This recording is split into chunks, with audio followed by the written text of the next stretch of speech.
Bueno, 8:44 minutos, 7:44 en las Islas Canarias.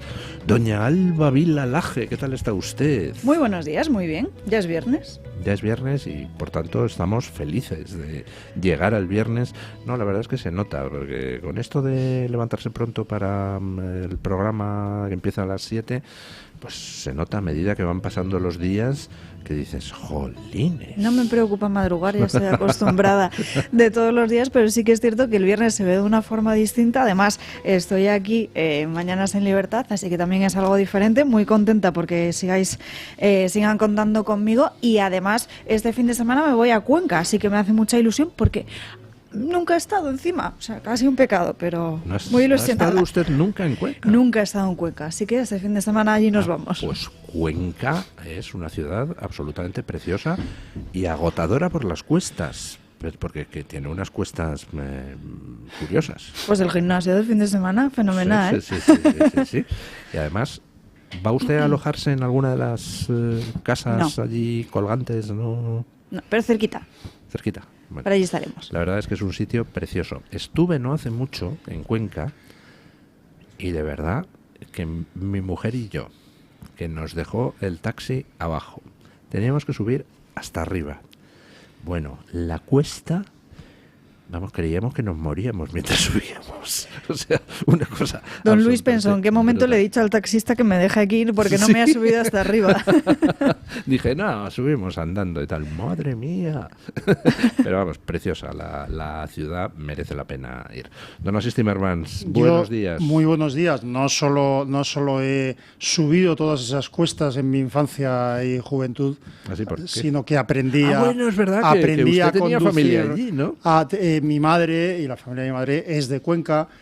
Tenían una casa maravillosa en Cuenca. Yo he sacado el carnet. Yo he estado en esa casa, creo. No. Sé de lo que habla, una casa colgada preciosa, maravillosa, que era propiedad de la familia de una tía mía, que no era tía, pero como si lo fuera. Y es una casa maravillosa que hoy en día, esa casa colgada con un jardín colgante sobre el... Era una tía que no era tía, pero como si lo fuera, como la sobrina de Ábalos, ¿no? Que tampoco era sobrina. No, Isabel Gasset. No, por favor. No, tenían una casa en Reyes. Isabel Gasset. Ha sonado muy mal así. Sí, tenían una casa... ¿Tenía algo que ver con Ortega y Gasset? Sí, yo creo que era descendiente. Pero Cuenca es un sitio maravilloso. Los que hemos aprendido a conducir en Cuenca no tenemos excusa para que se nos cale el coche, porque tiene unas cuestas, efectivamente, que es un sitio maravilloso. Cuenca es la ciudad más bonita del mundo, no porque sea la ciudad de mi madre, sino porque es una verdad y se come objetiva. Estupendamente. Buah, es una maravilla, hay mucha caza, hay todo. Pues a mí eso es lo que más me gusta, o sea, las mejores maravillas es comer bien, o sea, es que lo fenomenal. Usted es como yo, que cuando llega a un sitio lo primero que quiere ver es cómo se come antes que los monumentos y nada. Claro. Sí. Lo que pasa es que es un poco fuerte lo que se conoce, que decir, los zarajos, el morteruelo, a mí son cosas que me encantan, pero hay muchas más cosas, es muy bonito. Es muy bonito, y hay una serranía maravillosa. La parte antigua de Cuenca es una maravilla. Bueno, esto era los minutos conquenses de la tertulia. Otro día hablo de Galicia, por supuesto, para hacer publicidad de mi tierra. La verdad es que tenemos un problema en España y es que tenemos tantos sitios bonitos. Es que yo no entiendo por qué nos planteamos irnos de viaje fuera de nuestro país, la verdad. ¿Por qué no aprendemos de los guiris que vienen todos aquí? Totalmente de acuerdo. Por cierto, hay algunas algunas cuentas en Twitter muy buenas de gente, sobre todo anglosajona, afincada en España, y que ponen los típicos hilos de estos muy largos con las cosas que les maravillan de España, y que son una preciosidad, y que uno lo lee y dice, jolín, es que tienen que venir de fuera a recordarnos todo lo maravilloso que hay aquí. Estoy pensando, por ejemplo, en la cuenta de Larry Shah y algún otro. Bueno, aranceles. Andan ahora diciendo todos los que han arruinado el campo español a lo largo de los últimos años que los aranceles de Trump le van a hacer mucho daño al campo español. Sí. Dices, caramba, pues será a lo que quede después de vuestro trabajo, ¿no? Porque es la monda. Bueno, ¿cómo ve don Asís Timmermans todo el tema arancelario, esta especie de guerra comercial que Trump ha iniciado? Son muchas cosas y yo voy a intentar esquematizarlas porque me parece que o sea, dan no solo para un programa, sino para muchísimo más. En primer lugar, los aranceles son, en mi opinión, o sea, sin matices. O sea, los aranceles son malos en el sentido de que son una limitación de la libertad de comercio que a corto o a medio plazo son siempre, en mi opinión, repito, perjudiciales tanto para los países a los que les afectan, es decir, los países a los que se les impone aranceles por comerciar con uno mismo, como a los propios ciudadanos que no cuentan con esa competencia o con esa capacidad de adquirir productos en el exterior si son más baratos y, por lo tanto, que haya ventaja, o sea, que la producción propia o mejore o compita y mejore o se dedique a cosas que le sean más rentables. Esta es una opinión expresada muy, muy esquemáticamente. En segundo lugar, basta ya de maniqueísmo, es decir, que el mensaje que se ha dado de que Trump es malísimo y es una guerra, y está bien, ya sabemos, todo el mundo está convencido de que lo importante es que Trump es muy malo, etcétera. Bien, pero ¿en qué consiste esto? Es decir, en la rueda de prensa de Trump, en la exposición de Trump de los aranceles, ese famoso cuadro que sacó, exponía solo las barreras arancelarias, es decir, solo los aranceles que, según la administración norteamericana, imponían los diversos países o áreas del mundo, Unión Europea, en fin, uno a uno, todos los países del mundo con los que comerciaba Estados Unidos, y los aranceles que impondría Estados Unidos a cada uno de esos países con la leyenda de reciprocidad, aranceles recíprocos. Es decir, puedes estar de acuerdo o no con los datos, pero la idea es aranceles recíprocos, es decir, este país o esta Unión Europea me impone unos aranceles globales del 38%, habría que ver por cada sector, yo le impongo unos aranceles del 20%. ¿Qué haría una administración, en mi opinión, o unos políticos responsables que lo que quisieran es el bien de sus países? Sentarse a negociar, decir, vamos a ver, ¿esto es verdad? ¿No es verdad?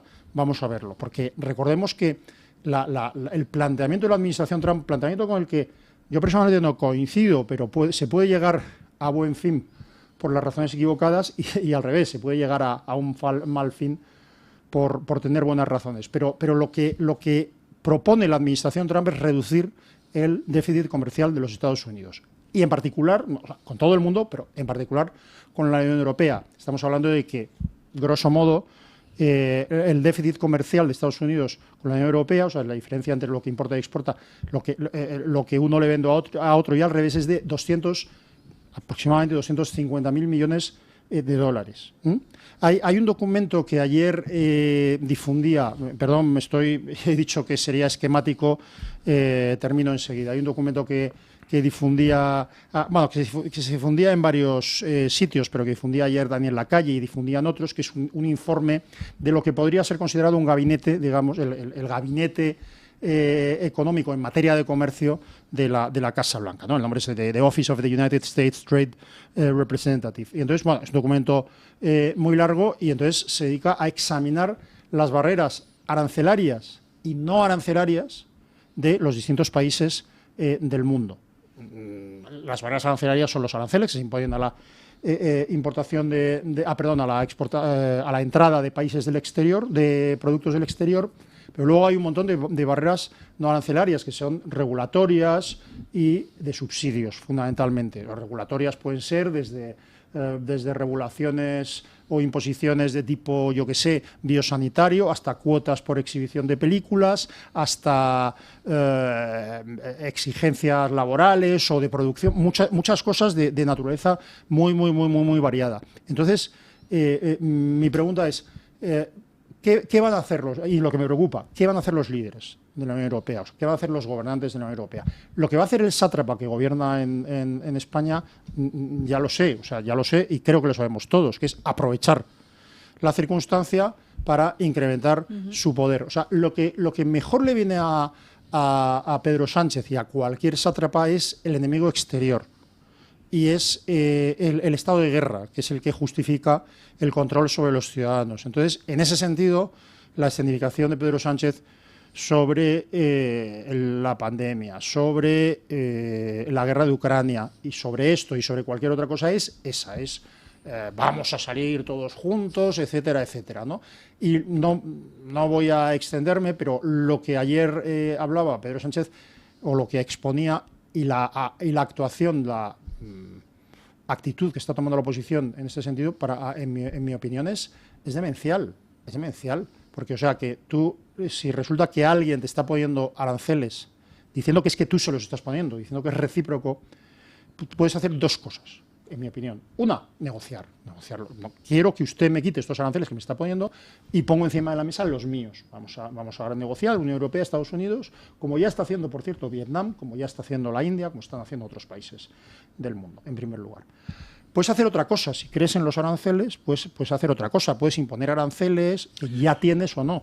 Como ya está haciendo México, que estaba excluida de la tabla que presentó Trump. Claro, sí, porque ya están negociando por otro lado. Claro, pero quiero decir que si quieres hacer algo, si lo que tú ves es que las empresas españolas van a tener vedado o dificultado el acceso a Estados Unidos, puedes o intentar que quiten esas tarifas, esos aranceles que le acaban de poner, o reducir la carga que tú mismo le impones a tus propias empresas para exportar.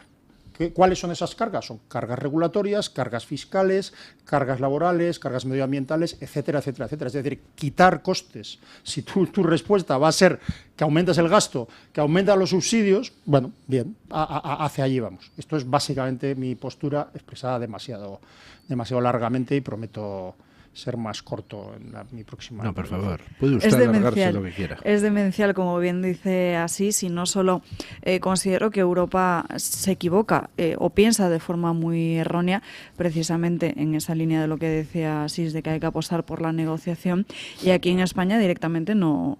Yo creo que no pensamos, porque durante toda la semana se ha anunciado a bombo y platillo que Pedro Sánchez en el día de ayer iba a responder a estos aranceles. Además, el presidente del gobierno se presenta como, o quiere presentarse como el líder europeo que vaya a frenar esta política económica de Donald Trump, pero lo hace de una forma un tanto lamentable. Me parece mucho más inteligente en ese sentido las decisiones o los movimientos de Giorgia Meloni en Italia, que ayer compareció para enviar un mensaje de tranquilidad a sus ciudadanos, pero afirmando que cancelaba toda su agenda porque necesitaban analizar sector por sector cuáles iban a ser los más afectados antes de tomar decisiones o antes de anunciar cualquier tipo de ayuda o medida económica, abogando siempre por la negociación con Donald Trump para que su país se viera lo menos perjudicado posible. En ese sentido, tenemos en la otra cara de la moneda a Pedro Sánchez, que sale en un tono desafiante y amenazante anunciando 14.000 millones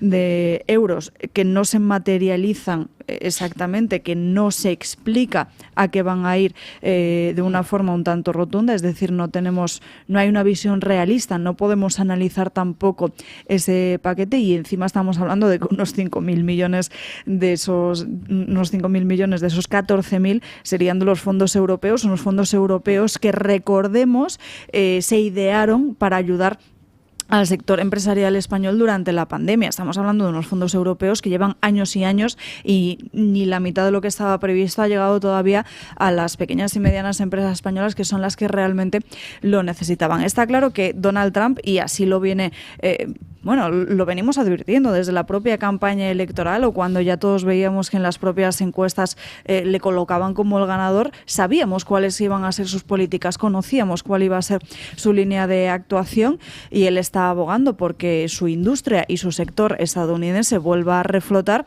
y al final nosotros lo que deberíamos hacer es apostar por lo mismo. ¿Cuál sería la mejor manera? Como le decía Trump a Zelensky, ¿no? ¿No tienes las cartas? Pues a lo mejor nosotros tampoco tenemos todas las cartas para poder asumir una negociación con todo el peso o con todo el poder que tendría el propio Donald Trump, más allá de calificar si los aranceles son buenos o son malos para los diferentes sectores españoles. Lo que deberíamos empezar a plantearnos, lo que debemos pedir como ciudadanos, es que se negocie para que nos afecte lo menos posible, en línea de otros países o incluso el propio Javier Milei, que esta mañana también he leído que sería uno de los primeros países 0%. Bueno, mucho ojo a Francia, porque ha salido Macron muy campanudo a decir que como respuesta a lo de Trump, él pide a las empresas francesas y europeas que dejen de invertir en Estados Unidos, lo cual es signo infalible de que Macron ya está negociando con Trump un acuerdo específico para Francia, que quiere hacerlo antes de que los demás lleguen a nada. Ayer hablaba con una compañera que tiene, cuya familia tiene intereses en Valencia, en naranjas y en cosas así, y decía a mí que me perjudica, que me está perjudicando enormemente desde hace años y me sigue perjudicando más que nadie, es la Unión Europea, son las regulaciones de la Unión Europea y el trato preferencial que está dando a otros países, no precisamente Estados Unidos, sino Marruecos. Por cierto, el mismo día, bueno, lo escuché creo que de madrugada, en que se anunciaron estos llamados aranceles recíprocos, dio una entrevista, una de muchas, el secretario de Comercio norteamericano en Bloomberg. Yo es las que estuve escuchando. Entonces, en un tono absolutamente conciliador, estuvo explicando los planteamientos de reciprocidad en los aranceles de Estados Unidos.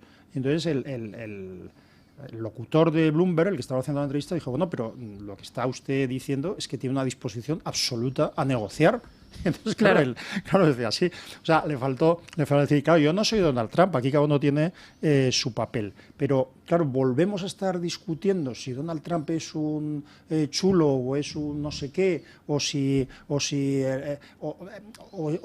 nos dejamos obnubilar por ese nacionalismo, digamos, económico que exhibe Donald Trump, que lo ha exhibido siempre y no es el único de los dirigentes ni republicanos ni demócratas que lo exhiben, ¿no? Pero esa no es la historia. O sea, es decir, Donald Trump, America First, compra usted primero lo americano y tal. Yo no soy nada partidario de eso porque creo que no es el interés ni de los ciudadanos norteamericanos ni de los ciudadanos españoles que han visto como la campaña de publicidad también de Pedro Sánchez ahora consiste en que, ¿cómo es? Nuestros valores no se venden, pero sí nuestros productos. Cómpralo español, cómpralo primero.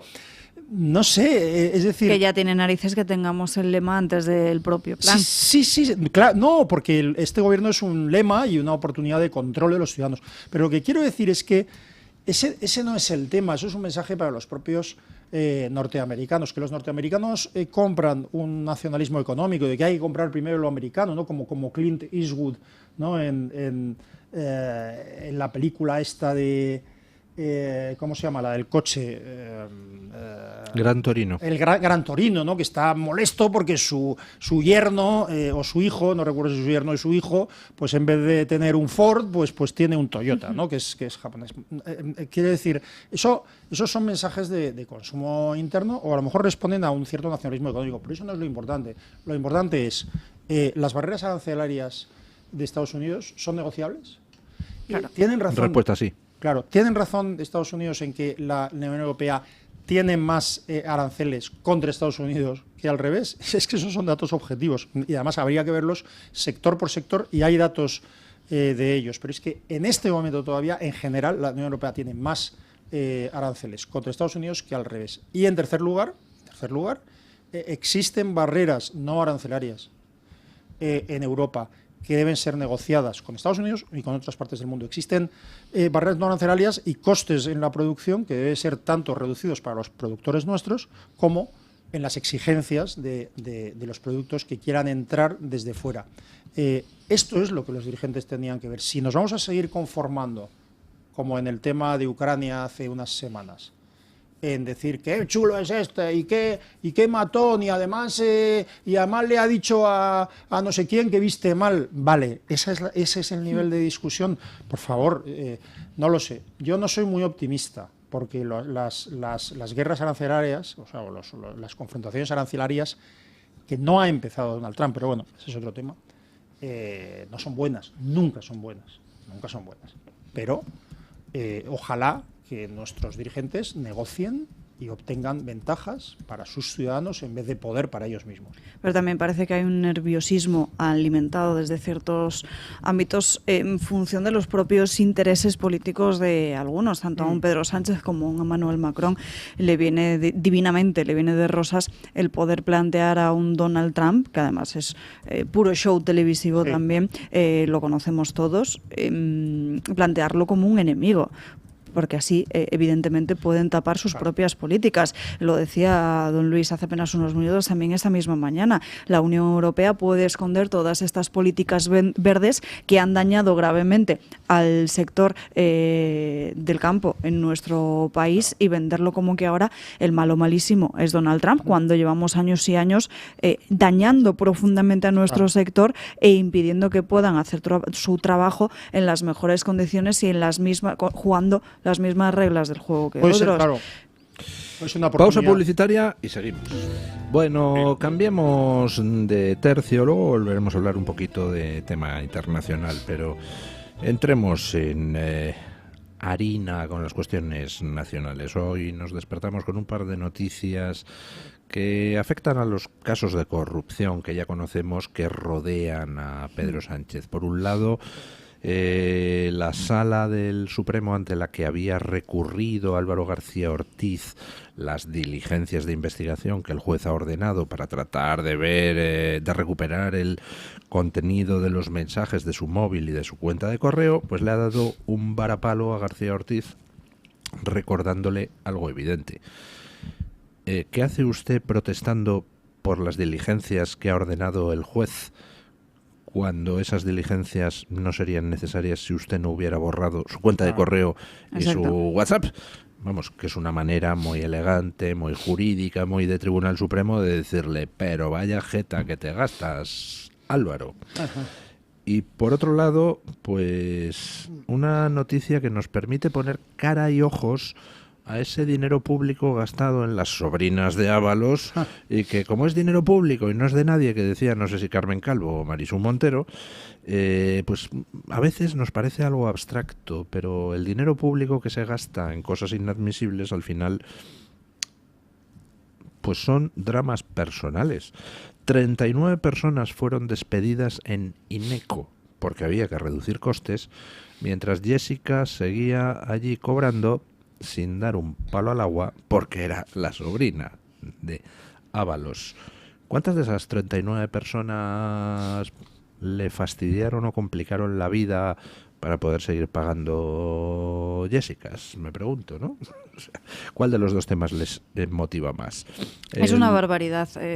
Ya lo de las sobrinas prostitutas de José Luis Ábalos me parece una historia horrorosa, sobre todo por esos despidos de la empresa pública de Ineco, que ahora muchos de esos trabajadores que fueron despedidos, evidentemente los despidos es un horror para quien tenga que sufrirlo, cada uno con sus propias situaciones familiares, pero me imagino ahora en la mente de muchas de esas personas que ven como mientras a ellos se les echaba a la calle, se contrataba o se mantenía a una persona que por simplemente tener una relación sentimental del tipo que fuera con un ministro, con un hombre fuerte. Que fue.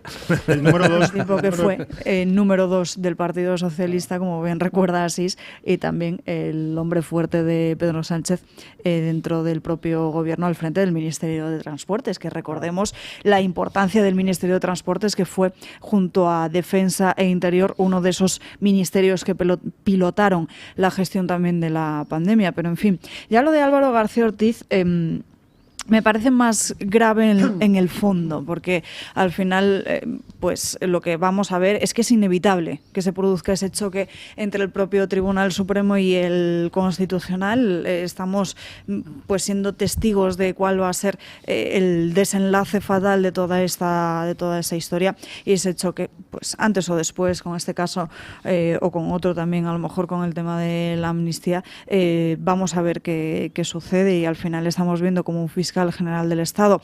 Sí que es cierto que no hay nada de ilegal en borrar el contenido de un teléfono móvil, pero oiga, si lo hace el mismo día en el que se hacen ciertas aperturas de investigaciones contra la figura de uno mismo, hombre, Parece raro, ¿no? Quizás parece, ya no raro, es que es un tanto sospechoso. El que nada tiene que esconder no borra tampoco nada. Y no solo, atención, estamos hablando de los dispositivos de teléfono oficiales de la propia Fiscalía, los dispositivos electrónicos, porque si la excusa de Álvaro García Ortiz es, oye, he borrado mi teléfono porque por motivos de seguridad la Fiscalía cada X tiempo se dedica a eliminar el contenido de estos terminales. Vale, argumento comprado, pero entonces, ¿por qué borra también la cuenta personal de Gmail? Rarísimo, es todo muy extraño. Pero es que además, ¿cuáles son los estándares para el ejercicio de determinados puestos, en este caso no políticos, ¿no?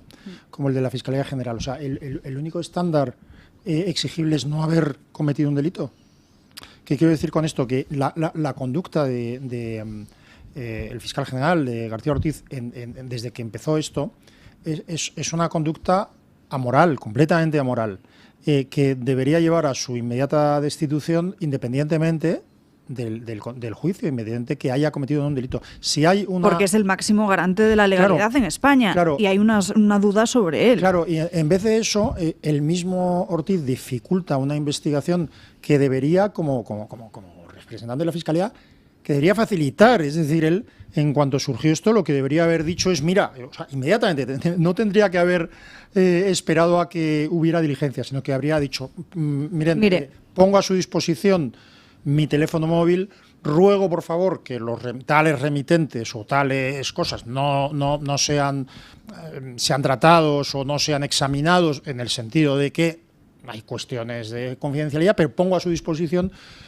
toda la documentación en mi teléfono móvil o en mi cuenta sobre el particular, sobre este tratamiento. En vez de hacer eso, lo borra. Y está poniendo desde el primer momento toda la Fiscalía, todos los fiscales, al servicio de su propia defensa, lo cual es lo contrario de la transparencia. Entonces, esto, lo que yo no entiendo es por qué no se está produciendo todos los días una manifestación, una exigencia de políticos, de ciudadanos, ante la Fiscalía, ante los tribunales, ante el Congreso, para exigir el inmediato cese, la inmediata destitución de García Ortiz. Yo concretaría. Yo lo que no entiendo es cómo es posible que no haya todos los días 10 fiscales que se pueden ir turnando ante la Fiscalía General del Estado con un cartel que diga, deja de hacernos daño. Sí, porque también. el problema de lo que está haciendo este hombre, a mí que se arrastre como una alfombrilla por el suelo, me da igual, y que le lama la suela de las botas a Sánchez, también es su problema. Cada uno lame lo que quiere. Ahora, el daño que está haciendo a la institución de la Fiscalía y el Estado de Derecho, porque yo, en lo sucesivo, entro en un juicio y digo, ¿y este fiscal que me ponen aquí, qué va a hacer? ¿Defender la justicia, defender mis derechos? ¿O va a ser alguien que va a estar a las órdenes de un delincuente que desde arriba le puede dar órdenes de que vaya contra la justicia? Es que es tremendo. Claro. Pero y además tiene una consecuencia muy clara, que es que el gobierno de Pedro Sánchez está haciendo todo lo posible para conseguir la impunidad de su fiscal. O dicho de otro modo, la absolución. Lo que pasa es que... Bueno, ¿qué ocurre si García Ortiz es absuelto o si ese juicio no llega a puerto? ¿Qué ocurre? Ya estamos validando toda una conducta inmoral, amoral, todo un daño a la institución que se ha producido por la conducta de García Ortiz. Eso es brutal, porque lo que estás haciendo es convalidar, digamos, una conducta inmoral, amoral. ¿Por qué sigue García Ortiz? ¿Por qué voy a hacer que siga? Porque no ha cometido un delito. O sea que ya lo único es un gravísimo error. Es que el fiscal general del Estado no es un instrumento estatutariamente, legalmente y constitucionalmente, no está al servicio del gobierno, está al servicio de la ley. Aunque lamentablemente sea así. Sí, pero quiero decir que los abogados del Estado defienden los intereses del Estado. Por supuesto lo hacen desde un punto de vista legal, pero son parte, defienden una postura de parte, los intereses patrimoniales y de todo tipo del Estado. Pero los fiscales no, la Fiscalía no, la Fiscalía defiende la ley y en determinadas cuestiones. Mira, cuando yo iba a juicios hace muchos años, en determinados tipos de juicios, la postura del fiscal casi determinaba el resultado del juicio, porque eran muy profesionales. Entonces, en cosas un poco complicadas, cuando el fiscal decía, No, aquí no hay nada. Es que el juez, no por cuestiones procesales, sino es que el juez ya veía que es que no iba a haber nada. Y cuando el fiscal decía que sí había algo, el juez lo miraba con mucho detenimiento. Ahora mismo es lo que usted dice, están arrastrando por el fango, no la figura de este señor, que es un arrastrado él mismo, es la sumisión más absoluta e indecente al poder político,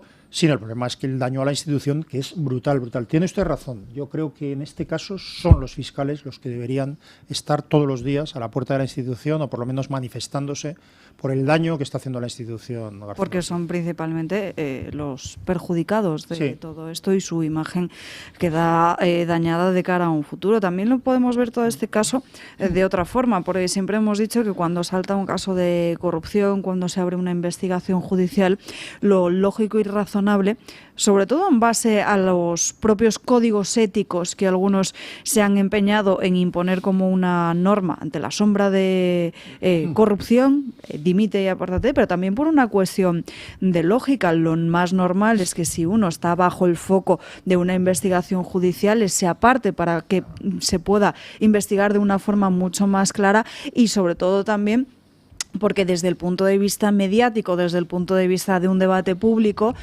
uno está alejado principalmente de ser el protagonista del titular y de las portadas. En este caso, vemos que el propio Álvaro García Ortiz ya no solo no le hace dimitir el presidente del gobierno, Pedro Sánchez, sino que él tampoco parece estar dispuesto a hacerlo. Aquí podríamos preguntarnos qué información tiene Álvaro García Ortiz para que desde el propio gobierno no se le aparte, sobre todo cuando estamos en medio de una investigación judicial que todo lo que apunta es lo que podemos imaginarnos, que es precisamente una campaña orquestada desde el Palacio de la Moncloa para dañar a un rival político, que es la presidenta de la Comunidad de Madrid, Isabel Díaz Ayuso. Eso parece estar cada vez más claro.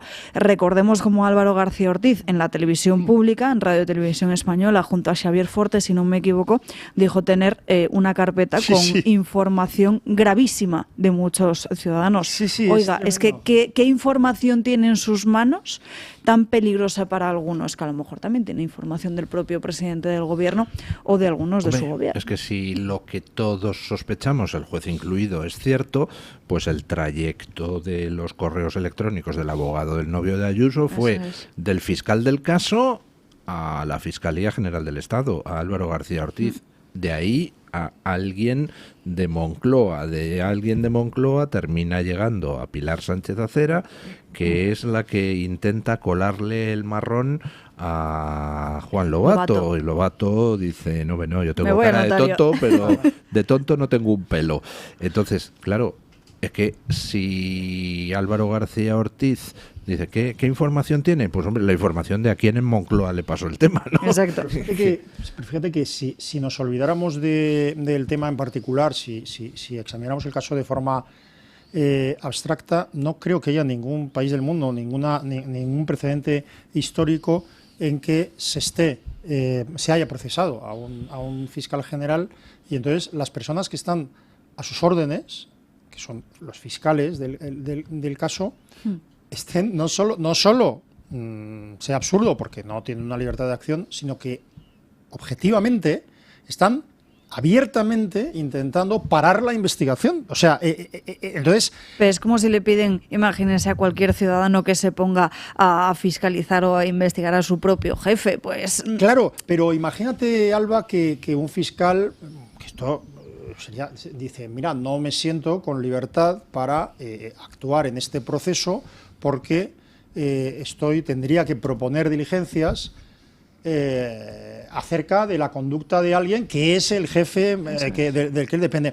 Entonces, claro, un fiscal lógico es que dijera, es un conflicto de intereses claro, y eso tendría que llevar al propio fiscal general a darse cuenta de que su presencia ahí es absurda, de que tiene que dimitir inmediatamente. Por supuesto. Inmediatamente. Pero es que ni siquiera disimulan. O sea, imagínate que la fiscalía, que los fiscales del caso estuvieran proponiendo diligencias determinadas, por supuesto, diligencias que tienen que estar encaminadas fundamentalmente a investigar al acusado. Al acusado, al investigado. No lo están haciendo. Están boicoteando o oponiéndose. Boicotear no es la palabra correcta, desde luego, pero están oponiéndose a cada una de las diligencias que podría demostrar la conducta de García Ortiz. O sea, ni siquiera hay apariencia de objetividad, no la hay. Entonces, se han cargado ya la fiscal, se la han cargado la fiscalía. O sea, resulta que el fiscal de un caso ya tiene como obligación, en vez de cumplir la ley, defender a su señorito. Qué fuerte, es que se han cargado la fiscalía, ¿no? Es de lo poco... Fiscales, ¿habéis visto esas películas americanas con un grupo de 5 personas delante de un edificio protestando con un cartel? Sí.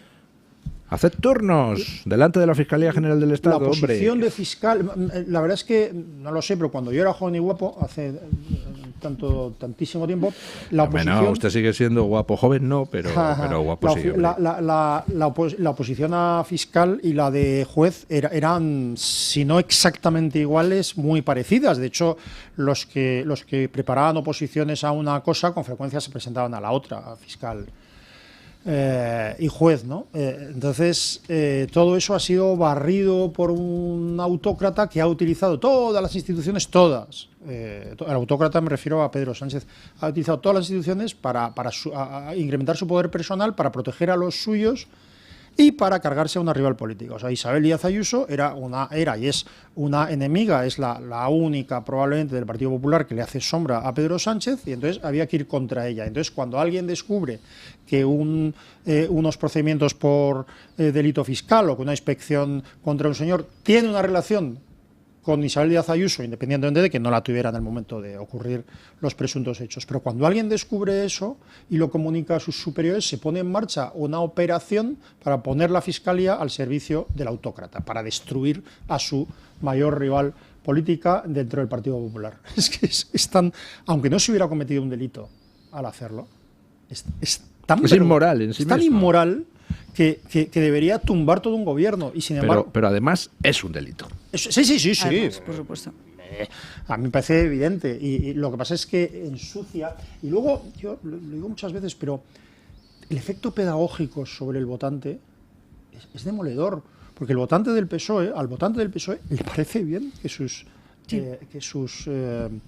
representantes cometan actos abiertamente inmorales, que utilicen las instituciones contra... A todos los votantes del PSOE no les parece bien eso. Quizá a muchos sí, pero no a todos. A muchos. A demasiados. No generalicemos. Es decir, Claro, sí. el PSOE lleva haciendo barbaridades a lo largo de los años desde tiempo inmemorial, y el resultado de eso ha sido una gradual disminución en el número de votantes del PSOE, porque no todos los votantes del PSOE son hooligans, ¿no? No, ya, pero bueno, el votante es una condición que transitoria, es decir, se deja de ser votante, pero lo que quiero decir es que los que están dispuestos a votar al PSOE, hay cosas que son discutibles. Es decir, yo no entiendo cómo un partido político que ha organizado una trama de prostitución tomando como base el Congreso de los Diputados, y la ha organizado Tito Berni en el propio Congreso de los Diputados, es decir, en unos despachos desde los que se acordaba que unos empresarios pagaran prostitutas y cocaína a unos señores a cambio de gestiones y acerca de subvenciones, exenciones, etcétera. O sea, yo no entiendo que un votante siga Por cierto, votando. ¿ha leído usted en la entrevista a Toni Cantó? No. Una entrevista muy interesante, de la que me parece que era en el periódico El Mundo, pues se entresacó un titular que quizá no era para nada lo más importante de la entrevista, pero sí era muy llamativo. Dice Toni Cantó: yo he visto muchísima más droga en el Congreso de los Diputados que en el mundo del cine. Claro. Hay muchos que para salir a hablar a la tribuna tienen que colocarse primero. Es tremendo. Es tremendo. Pero eso es una vergüenza. Claro. O sea, Sí. discúlpenme también, una ligera crítica al propio Toni Cantó y a todos aquellos que son testigos de estas actuaciones dentro de la Cámara Baja, que me parece muy bien que lo denuncie, pero lo está denunciando años después de verlo, porque en ese mismo momento uno no se plantea en la propia tribuna de la Cámara Baja diciendo: oiga, usted está drogado. Es que me parece una actitud Porque totalmente... es algo que no puedes decir a menos que tengas la demostración. Pero si tú ves a uno del que se rumorea que, en fin, que tal, y le ves subir así un tanto excitado a la tribuna, pues tú puedes pensar, este tío va colocado, ¿no? Pero esto, Pero, discúlpeme, también es un poco como lo que se decía de Rejón, que todo el mundo lo sabía y nadie se atrevió a denunciarlo. Sí, lo que- También... Pero bueno, yo había citado el tema Tito Berni, pero lo que digo es que hay cosas que no están demostradas. Casi peor lo de la pandemia, ¿eh? Sí, pero lo que digo es que hay cosas que no están demostradas, o hay cosas que están sub iudice, etcétera. Pero hay cosas que no necesitan una demostración judicial, porque son actitudes públicas que no constituyen delito, que no van a ser procesadas, etcétera, pero que son inmorales en sí mismo. Entonces, la actuación del fiscal general, aunque no fuera delito, intentando destruir a un rival político de su señorito, es inmoral en sí. Y eso le parece bien al votante del PSOE. Y no solo le parece bien, sino que lo justifica hasta el punto de que defiende el cometer una ilegalidad. Claro, yo tuve una discusión cuando con un amigo o con un conocido abierto votante y partidario del Partido Socialista Obrero Español, poco después de las elecciones. Y entonces, de las elecciones, bueno, en las que quedó el primer partido, el Partido Popular, el segundo, el Partido Socialista, y entonces, no me acuerdo cuál era la pregunta, pero dice, hombre, pero el PSOE no ha ganado las elecciones. Y entonces me decía, bueno, ya veremos si las ha ganado o no. Yo decía, ¿cómo? Y en este momento podía parecer todavía que se podría frustrar la idea de pactar con unos criminales, es decir, con unos señores que han dado un golpe de Estado, o con otros criminales, es decir, unos señores que tienen en sus listas a 100 y pico etarras. Parecía, digamos, inviable o imposible que un gobierno se conformara con el apoyo de grupos de partidos que han dado golpe de Estado o han apoyado el terrorismo. Y sin embargo, ese votante del PSOE estaba diciendo que su partido había ganado las elecciones. ¿Por qué? Porque había sido capaz de pactar, o porque iba a ser capaz de pactar con criminales. Bueno, es brutal. Es que simplemente sirve ese ejemplo. Hay muchos compañeros de profesión o otras personas reconocidas del mundo de redes sociales que han hecho la prueba de salir a la calle a preguntar a muchos españoles, algunos que dicen ser votantes o simpatizantes del propio Partido Socialista, les preguntan qué preferirían, si a Arnaldo Otegi o a Santiago Abascal, y se quedan con Arnaldo Otegi. Pero es que ¿en qué mundo vivimos? Claro. También decir que la mayoría no sabe y no tiene ni idea de quién es Arnaldo Otegi ni qué es lo que conforma Bildu. Entonces, en este sentido sí que es cierto que ya no solo desde el ámbito de la propia oposición y de la política, sino también los medios de comunicación y los periodistas tenemos un trabajo de fondo importantísimo en esa línea pedagógica que precisamente mencionaba Asís, para tratar de explicar a los ciudadanos qué hay detrás de este asunto. Y esto ocurre también con el caso del fiscal general del Estado, que muchos se quedan en el mero titular de, bueno, pues que era para desmentir un bulo. Ya, pues que sigue siendo ilegal. Bueno, Milei ya está negociando con Trump para convertir a Argentina en el primer país con tarifa, con aranceles cero con Estados Unidos. ¿Qué cosas? Que Argentina tiene unos aranceles aún muy, muy altos. Es de los países del mundo que tiene más aranceles en el comercio. A los productos externos. Sí, los tiene. Pero ¿por qué? Porque decir, la administración Milei en fin, no ha ido tan rápido como Trump, pero va muy rápido. Quiero decir, en una economía que estaba no solo absolutamente deprimida, sino que tenía y sigue teniendo unas barreras y unos problemas gravísimos, internos y externos. Entonces, quiero decir, pero claro, ¿qué pasa? Que Milei está afrontando muchos frentes, perdón por la redundancia, a la vez, y eso es uno de los frentes en lo que sí ha avanzado muchísimo la Argentina de Milei, es en la desregulación, ¿no? En desregular muchas. De hecho, hay un ministerio encargado básicamente de la desregulación, ¿no? Pero bueno, lo que quiero decir... Tienen un doge argentino. Sí, pero con mayor nivel, con un nivel de ministerio. Pero lo que quiero decir es que efectivamente es que ese es el camino. Pero además es un camino, repito, de negociación. Negociación que ya se produjo, repito, en gran parte, en el primer mandato de Donald Trump. Pero hay que sentarse y poner los aranceles de uno y de otro encima de la mesa. Es algo tan básico que solo puedes obviarlo si has conseguido que el debate público sea maniqueo, si has conseguido convertir el debate público en un partido de buenos y malos. Milei es un cabrón y yo soy bueno y tal. Y eso ya... Es un capullo, ha dicho usted. He dicho un capullo, perdón. Y eso ya justifica cualquier cosa. y evita lo que sería normal. Es decir, a ver, me dices que yo estoy poniéndote unos aranceles del 36%, yo en Unión Europea, y entonces, como consecuencia de eso, tú me pones unos aranceles del 20%. Vamos a poner sobre la mesa. Vamos a ver qué aranceles hay a la producción de automóviles, a la producción de tal, a la producción de cual. Vamos a ponerlo sobre la mesa. Y el objetivo, ojalá, es que se eliminen todos o la mayoría de los aranceles y que se aborde también las protecciones no arancelarias, o sea, las barreras no arancelarias. Precisamente claro, yo puedo poner barreras a los productos de otro país, simplemente, por ejemplo, diciendo, pues su empresa no puede invertir, si se trata de una empresa en no sé qué sector, no puede invertir más del 49% del capital. Ejemplo, y yo tengo que poner el otro 51% y me llamo Partido Comunista Chino. Tócate las narices. Claro. Pausa publicitaria y seguimos. Bueno, 9:34, 8:34 en las Islas Canarias. Hay un asunto que ha llamado la atención ayer, y es que, ya saben ustedes, lo comentamos en Mañanas en Libertad ayer jueves, que Benjamín Netanyahu ha ido a Hungría, ha sido recibido con banderas húngaras e israelíes, con todos los honores. Por supuesto, ni una manifestación en contra de Benjamín Netanyahu, ni ningún imbécil ahí ondeando banderas palestinas o de Hamas o de Hezbollah. Orbán ha recibido a Netanyahu con todos los honores, a pesar de que existe una orden de captura, de busca y captura internacional contra Netanyahu emitida por el Tribunal Penal Internacional, esa especie de antro de antisemitas que emite órdenes de captura contra Netanyahu, pero tiene desde hace 10 o 12 años en un cajón las denuncias por torturas y asesinatos contra Maduro, que sí es un asesino y un genocida. Pero no se ha quedado ahí Hungría. Hungría ha dicho que ayer mismo ha cursado la solicitud para salirse de la jurisdicción del Tribunal Penal Internacional vista la deriva. Y oiga, pues yo no solo apoyo la decisión de Orbán, sino que yo exijo que el gobierno español y toda la Unión Europea abandone el Tribunal Penal Internacional, porque creo que pagar y sobre todo acatar decisiones de órganos integrados por antisemitas asquerosos, pues hombre, no sé, a mí no me mola un pescado.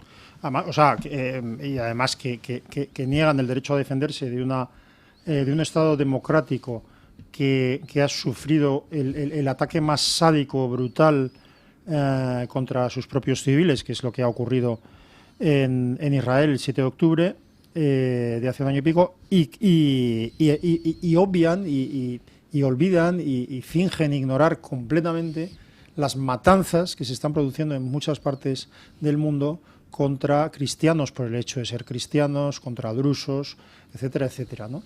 Es una cosa, es inmoral, es completamente inmoral y hace falta más gente valiente. Yo creo que, mira, esto le pasa a varias organizaciones, incluyendo Amnistía Internacional, la cual a mí yo no tengo una querencia en absoluto a Amnistía Internacional, pero en todos lados hay gente que trabaja por convicciones, ¿no? Y la sacralización del derecho internacional es brutal en organizaciones como estas, ¿no? Es decir, si hay algo que es un acuerdo internacional o una esta internacional, es como ya per se es bueno. Bueno, pues la Corte Internacional, yo no sé cómo se ha producido la selección inversa de los magistrados de la Corte, pero lo que sé es que su actuación es absolutamente vergonzosa. Me parece muy bien que Orbán se salga y a mí me gustaría que España se saliera de esto, pero no es previsible.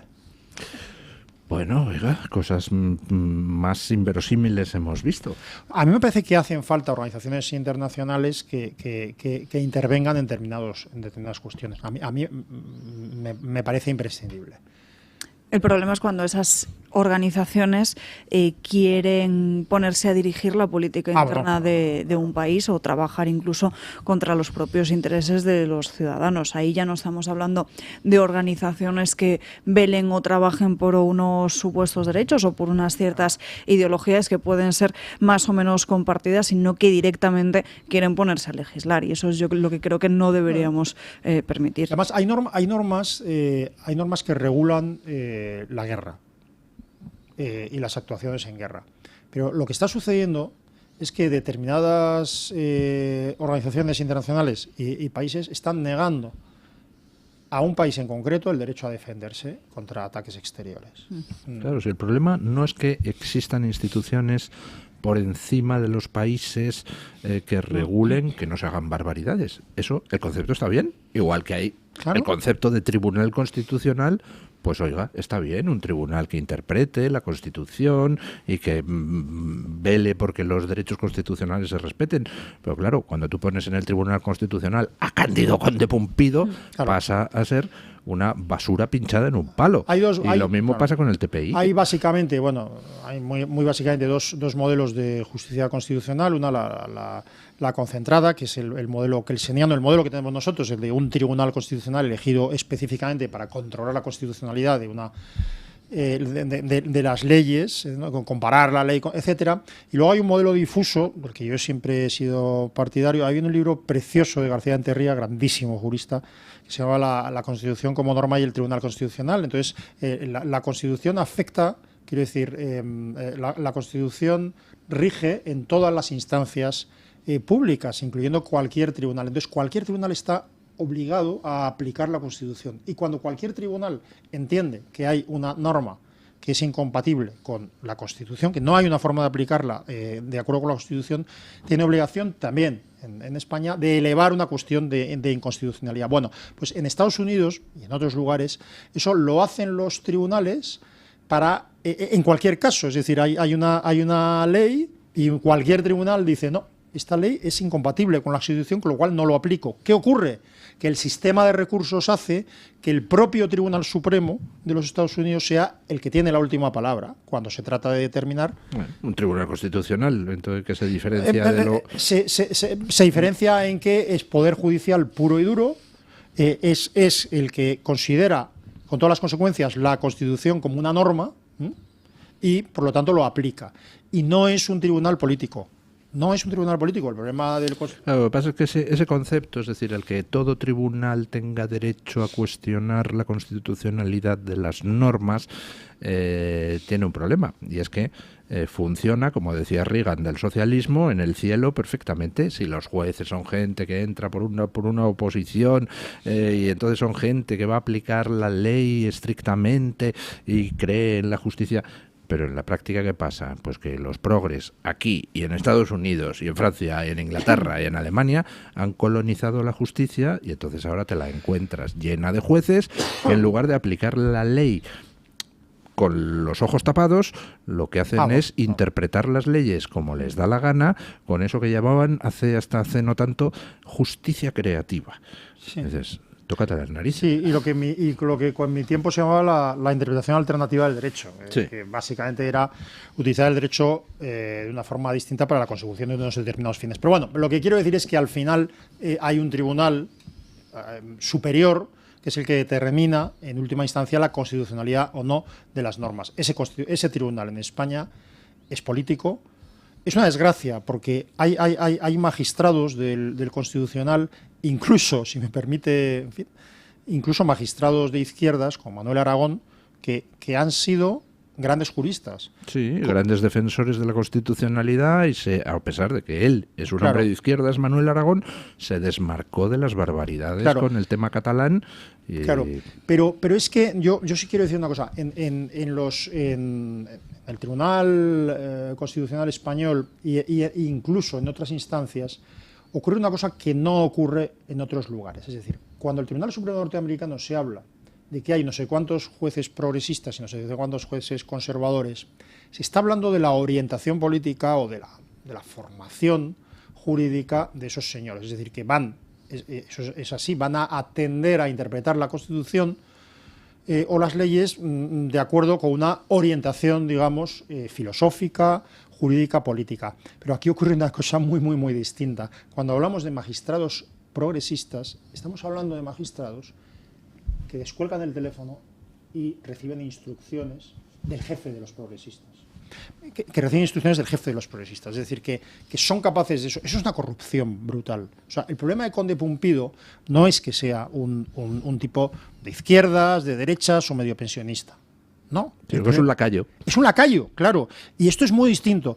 Entonces, cuando se habla de mayorías progresistas, mayorías conservadoras, hay que romper esto. Es decir, lo que estamos hablando es los que hay son juristas independientes o son personas al servicio de otros. Y básicamente la cuestión es muy simple. Alguien es un jurista independiente si cuando recibe un recurso sobre algo lo que dice es vamos a ver qué dicen las leyes y dictamino.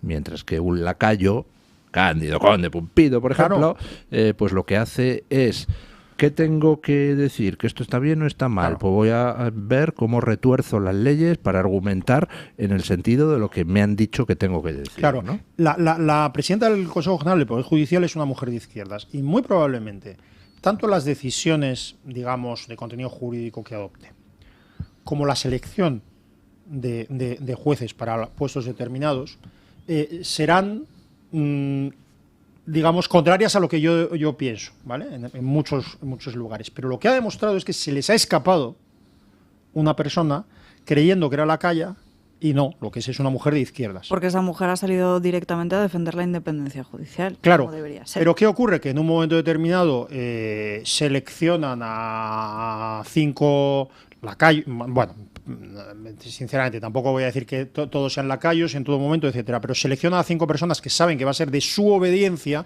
es decir, que van a descolgar el teléfono y van a decir sí señor, y una de ellas la aconseja Margarita Robles y tal, sí, porque está tal, no sé cuánto, y se les escapa. Resulta que ponen a una mujer de izquierdas que va a adoptar decisiones de izquierdas, pero que no va a adoptar decisiones ilegales o inconstitucionales o arbitrarias porque lo quiera el sátrapa de turno. Y ya se rompe. Es lo que está ocurriendo un poquito, mutatis mutandis, con el país o con cualquier cosa. O sea, resulta que a ti no te vale ya, cuando el sátrapa ya avanza en su poder absoluto, a ti no te vale que un órgano o un periódico sea de izquierdas. Lo que te vale es que haga lo que tú digas. Oiga, que haga mañana una televisión, oiga, que no me da la gana, que sí, no, yo soy de izquierdas, no me obligue a coger y a cortarle el cuello a un reportero porque haya hecho una pregunta al presidente del gobierno. Pues sí, porque la obligación de una persona de izquierdas es obedecer al presidente del gobierno. En esas estamos. Doña Carmen Carbonell, la obligación de este programa es dar voz a los oyentes. Pues don Luis, le traigo los resultados de la encuesta que lanzábamos esta mañana. La pregunta era, ¿qué cree que causa más daño al campo y a la ganadería españolas? Atención a las opciones porque ¿a cuál peor? La primera, las políticas verdes. La segunda, los impuestos abusivos. La tercera, la excesiva burocracia. Y la cuarta, los aranceles de Donald Trump. ¿Qué votarían ustedes? Sinceramente me ha cogido, como ha visto la cámara. ¿Qué causa más daño a la agricultura y a la ganadería española? Las políticas verdes, la excesiva burocracia, los altos impuestos, los aranceles de Trump. No, yo creo que fundamentalmente las políticas verdes. O sea, es lo que más daño está causando. ¿Y qué opinan nuestros oyentes? Pues don Luis, la opción mayoritaria con un 87% de los votos es esa, la de las políticas verdes. Pero también hay que decir que en muchos casos las políticas verdes implican las dos siguientes. Claro. Esos impuestos abusivos que a veces vienen con forma de fertilizantes verdes, fertilizantes azules, políticas de sostenibilidad, etcétera, etcétera, etcétera, y la excesiva burocracia. La burocracia es tremenda. No solamente por el tema de la PEPAC hasta 2027, sino, pues imagínense ustedes, el cuaderno de campo digital, todos los ecoregímenes, en fin, un poco de todo. El caso es que ya les digo, las políticas verdes se llevan el 87% de los apoyos, la segunda opción más votada es la de los impuestos abusivos con un 6% de los votos, la excesiva burocracia es un gran problema para el 5% de los encuestados y tan solo un 2% apuesta por los aranceles de Donald Trump, así que ya lo ven, para nuestra audiencia el tema de los aranceles no es desde luego lo que está causando más daño al campo, al sector primario. Leo algunos comentarios en las publicaciones de YouTube. Noctis1055 dice que todo este conjunto de cosas pues hacen bastante daño al campo. No deja de ser una piedra de molino con la que hay que cargar. Raquel Rodríguez, también en las publicaciones de YouTube, dice que no se salva ninguna, pero que quizás la Agenda 2030 es lo que despunta. La Agenda 2030, de momento, luego será 2040, luego 2050 y así sucesivamente, porque uno de los grandes problemas de las políticas verdes es que a la hora de implementarlas ponen unos plazos que en muchas ocasiones no son asumibles directamente, son una auténtica locura.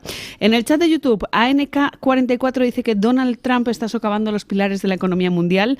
también repercutirá esto de manera negativa en Estados Unidos. Y en Twitter, alguien que se hace llamar Buco Mike propone una opción 5 que es una suma de todo, todas las anteriores opciones. Ya, pero no tenemos más que 4 opciones en las encuestas. Así es Twitter, así es Twitter. Bueno, muchísimas gracias, doña Carmen Carbonell. Ponemos punto final a la tertulia con don Paco Linares, que... Bueno, pero antes de eso, gracias, doña Alba Vila. Un placer. Gracias, don Asís Muchísimas Zimmermann. gracias a ustedes. Gracias, doña Carmen Carbonell. Un placer, como siempre. Y don Paco Linares nos quiere decir hoy que él admira a las personas útiles. Buenos días, don Paco Linares. No todos podemos hacerlo todo. Un recién nacido es útil porque despierta un don que muchas veces permanece escondido y es la ternura. La ternura es uno de los sentimientos que más enriquece a quien lo practica y a quien lo recibe. Buenos días, don Luis del Pino. Gracias. Somos seres humanos, pero parece que huimos de la magia del contacto. No hablo de sexo, hablo de miradas, de risas, de poner la mano en el hombro, de un abrazo, en definitiva, de la transmisión de emociones de un ser humano hacia otro. Cuando me despido de alguien a quien aprecio de veras, ya no le digo ni le escribo un fuerte abrazo ni un abrazo fuerte, le digo un abrazo largo, generoso y siempre con la sinceridad por delante, porque la ternura es un sentimiento de cariño entrañable. Se da sin esperar nada a cambio. Me inspiran esa ternura las personas mayores. Me son útiles sus arrugas para sentir respeto. La lástima es que la ternura, como las obras de arte, no se saben apreciar sin empatía. Y solo vemos utilidad cuando alguien produce servicios, trabajos. Eso lo hace también hoy día las máquinas guiadas por inteligencia artificial. Un periodista que cuenta la verdad siempre estará al lado del débil, mostrando lo que sabe y contando lo que ve y lo que alcanza con sus sentidos, lo que otros no saben o pueden saber. Reconozco un periodista cuando es útil, demuestra su ternura haciéndonos pensar. Por ejemplo, usted mismo, don Luis del Pino, cuando escribe y describe lo que sabe y además lo demuestra. A don Antonio Regalado, a don Manuel Artero, a don Pío Moa, a don Pedro de Tena, por poner algunos ejemplos muy cercanos. Un servidor no odia a los políticos de izquierda, ni a los separatistas, ni a los independentistas, pero sí siento una ternura enorme por los que se creen sus demagógicos y mentirosos discursos. Al intentar abrirle los ojos, me siento útil. No conozco a muchos que me vean, o que me escuchen, o me lean, pero son personas por las que siento un enorme agradecimiento, cariño y ternura. A ellos, con toda humildad, me debo y respeto. El lunes más y mejor. Punto final.